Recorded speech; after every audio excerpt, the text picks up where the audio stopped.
कौन कर मधुर कूड़ आज्ञा बुझिले आज्ञा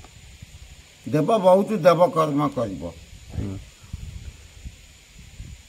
धर्म अनुष्ठान रे योगदान दब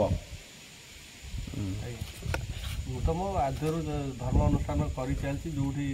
ଯିଏ ଖାଇଲା ଦେଇ ଚାଲିଛି ଯୋଉଠି ଦରକାର ହେଲା ଦେଇ ଚାଲିଛି ମୁଁ ତ ଏବେ ନୁହେଁ ମୁଁ ତ ସେଇଟା ଆଦ୍ୟରୁ ଚାଲିଛି ନାଇଁ ନାଇଁ ଆଗକୁ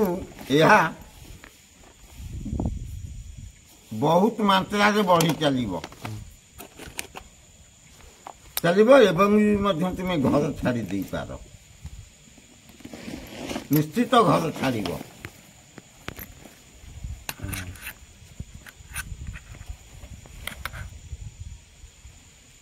ଆଚ୍ଛା ଆଉ କଣ ମୁଁ ସେଇଟା ଜାଣିଛି ଆଗରୁ ତମକୁ ଜଣେ ଲୋକ ଆସିକି ସାକ୍ଷାତ କରିବ ସେ ସାକ୍ଷାତ କରିବାର 7 ଦିନ ପରେ ତୁମେ ଘର ଛାଡ଼ିଦେବ କେବେ ହବ କେବେ ସେ ଯୋଉ ଘଟଣା ଅଛି ସେ ଯୋଉ ଘର ଛାଡ଼ିବ এটা ଗୁଣ୍ଡିଚାରୁ ବାହୁଡ଼ା ଭିତରେ ଦେଖ ସାକ୍ଷାତ କରିବେ ଆଚ୍ଛା କୁଆଡେ ଯିବେ କୁଆଡକୁ କିଏ ଅଛି ସେମିତି ଜଣା ପଡୁଛି ସମୟ ଯୁଆଡେ ନବ ଦଇବ ଦଇବ ଯୋଉ ପ୍ରକାର ଦଉଡ଼ିରେ ବାନ୍ଧିକି ଟାଣି ନେବାର କଥା ନାଇଁ ନେଇ ସେଟା ଠିକ ଯେ କିଛି ଜଣା ପଡୁଛି ପୋଥିରୁ ଯୋଉ ଦେଖୁଛନ୍ତି ଶୂନ୍ୟ ପୋଥିରୁ କିଛି ଜଣା ପଡୁଛି କୋଉ ଦିଗକୁ ଯିବେ ବା କୋଉଠି ରହିବେ ସେମିତି କିଛି ଜଣା ପଡିଲା ପ୍ରଥମେ ଯିବେ ପଶ୍ଚିମ ଦିଗକୁ ପଶ୍ଚିମରୁ ଫେରିବେ ଦକ୍ଷିଣ ପୂର୍ବରେ ସେ ବହୁତ କାମ କରିବେ ବହୁତ କାମ ବହୁତ କାର୍ଯ୍ୟ ତାଙ୍କର ଯୋଉ ବାକି ଅଛି ବାକିଆ କର୍ମ ସେଟା ସବୁ ପୂର୍ଣ୍ଣାଙ୍ଗ କରିବେ ଆଚ୍ଛା ଅନନ୍ତ ସବୁ କ୍ଷେତ୍ରରେ ତାଙ୍କର କିଛି କାର୍ଯ୍ୟକ୍ରମ ଅଛି ନା ନାଇଁ ଗୋବର ନଦୀ କୂଳ ଯୋଉ ଅନନ୍ତ ସବୁ କ୍ଷେତ୍ର ଅନନ୍ତ ସମ୍ଭୁକ କ୍ଷେତ୍ର ତ କାମ ଅଛି ତାଙ୍କର କିଛି ଅଛି ଭୂମିକା କାର୍ଯ୍ୟକ୍ରମ ତାଙ୍କର ଅଛି ଭୂମିକା କଣ କାର୍ଯ୍ୟକ୍ରମ କରିବେ ଆପଣ ତ କହୁଛନ୍ତି ପଳେଇବେ ସିଆଡେ 3 ଜାଗା ଯଜ୍ଞରେ ସେ ପୂର୍ଣ୍ଣାହୁତି ଦେବେ କୋଉ କୋଉ ଜାଗାରେ ହବ କୋଉ କୋଉ ଜାଗା ସବୁ ହବ ସେଇଟା ହଉଛି କାନପୁର କତୁରୁ ଓଳାଶୁଣି ଆଚ୍ଛା ମାନେ କୋଉ କୋଉ 3ଟା ଯୋଉ ଜାଗା କୋଉଠି ରହିଲା କୋଉଠି କୋଉଠି କାନପୁର ଆଚ୍ଛା ମହାଦେବ ସେଠି ବି ପୂର୍ଣ୍ଣାହୁତି ଦେବେ ଆଉ ତମ ଅନନ୍ତ ଶମ୍ଭୁ ପୀଠରେ ବି ପୂର୍ଣ୍ଣାହୁତି ଦେବେ ପୂର୍ଣ୍ଣାହୁତି କରିବେ ଓଳାଶୁଣିରେ 3ଟା ଜାଗାରେ ସେ ଦେବେ ତାଙ୍କର କାର୍ଯ୍ୟକ୍ରମ ଆଚ୍ଛା ସେ ରହିବେ କୋଉଠି ସ୍ଥିର ହେଇକି ଧର ଯିବେ ବୁଲିବେ ରହିବେ କୋଉ ଜାଗାଟା ସ୍ଥିର ସମ୍ପୂର୍ଣ୍ଣ ରହିବା ଜାଗାଟା ଏ ପର୍ଯ୍ୟନ୍ତ ଆସୁନି ମାନେ କିନ୍ତୁ ଯିବା ଆସିବା ସବୁ ହବ ଆଚ୍ଛା ଆଉ କଣ କଣ ପଚାର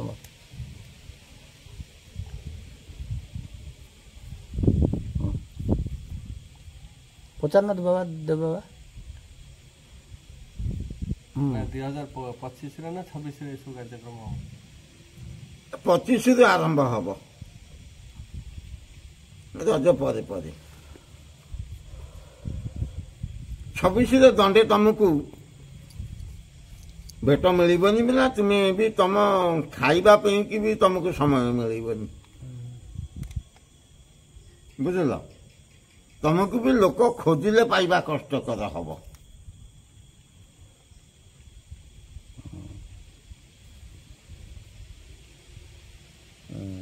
ତାପରେ କୁହ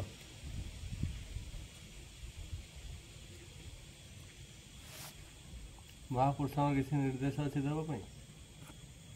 ଦେବ ପାଇଁ କି ମହାପୁରୁଷଙ୍କର କାମ ଅନେକ ଗୁଡ଼ିଏ କାମ ଅଛି ବାକି ଏ କାମ ଗୁଡାକ ପୂର୍ଣ୍ଣାଙ୍ଗ ହବ କଣ କଣ ସବୁ କାର୍ଯ୍ୟ ଆଲାମଗିରିରେ ହବ ବୁଝିଲ ତା ବାଦେ ନଳିତଗିରିରେ ହବ ଜଳୁକାରେ ହବ ଧନିଆଗିରିରେ ହବ ଧାନବେଣୀରେ ହବ ଧାନବେଣୀ ବୋଲିକି ଗୋଟା ଗିରି ଅଛି ଆମର ବ୍ରାହ୍ମଣୀ କୂଳରେ ଛତିଆରୁ ଆଗକୁ ଆଗକୁ ହୁଁ ଏ ଚଣ୍ଡିଖୋଲ ଠାରୁ ଆଗକୁ ସେଇଟା ବ୍ରାହ୍ମଣୀ କୂଳ।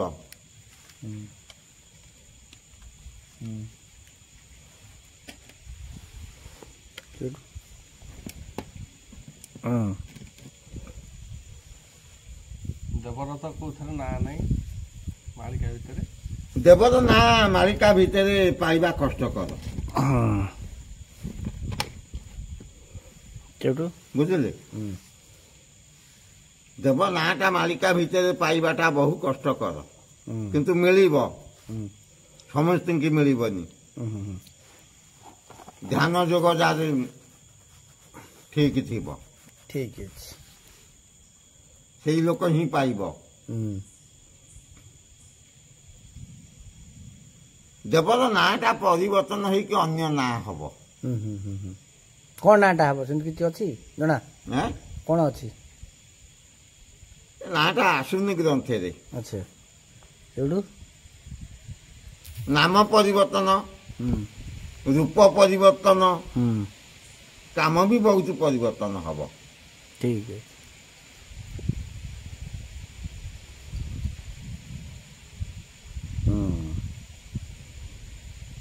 ଆଚ୍ଛା ଆଉ କ'ଣ? ନାଇଁ ମୁଁ ଏତିକି କହୁଛି, ବାସ୍ ଏମିତି ଗ୍ରନ୍ଥକୁ